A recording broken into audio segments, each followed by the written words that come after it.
Qual è l'attuale situazione politica in Irlanda del Nord? Crede che l'accordo del Venerdì Santo sia a rischio? Currently, the power sharing administration in the north remains collapsed.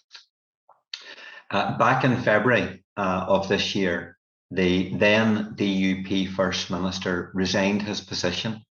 That had the effect of ending the joint nature of the Office of the Centre and meant that the power sharing administration could no longer meet as a collective body.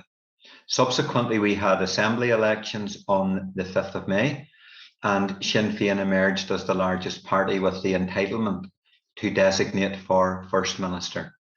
But the DUP party, which had previously collapsed the institutions in February, stated that they would be unwilling to go back into the power sharing administration on the basis that they continued to oppose the existence of the protocol.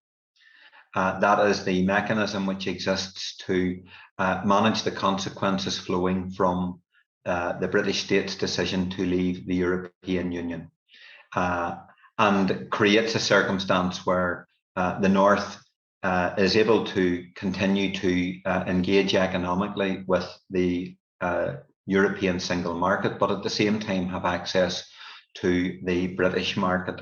And the Democratic Unionist Party, which is the largest unionist party aligned to the union with Britain, they have said that until such times as the protocol is ended, then they will not allow the power sharing institutions to be restored.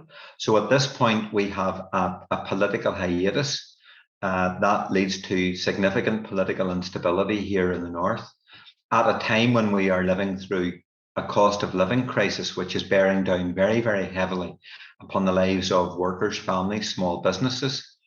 And that position also comes at a time when we have just had a new British Prime Minister appointed, a new leader of the Conservative Party, who holds to the view also that the protocol needs to be brought to an end. So in political terms, we have instability. We have no power sharing institutions. We do not have the ability to access the additional expenditure which is available to the power sharing administration here in the North to offset some of the worst effects of the cost of living crisis.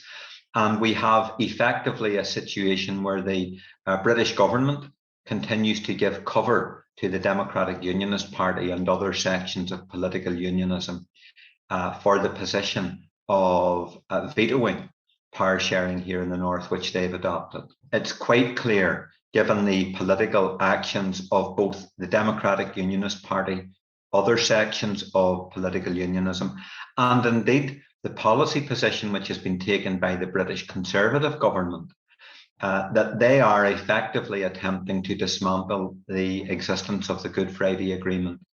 The decision by the British government to proceed with unilateral legislation through the British Parliament to override the existence of the protocol, and that is an integral part of the international law underpinning Britain's withdrawal from the European Union. All of that means that we are now in uncharted territories. The Good Friday Agreement is in itself an international treaty. Anything which is done to interfere with its existence or its implementation is effectively also a breach of an international treaty. So in two respects, we see a situation at the moment where international law is being violated by this British government, arising from its decisions with respect to the withdrawal agreement and its responsibility for implementing the protocol.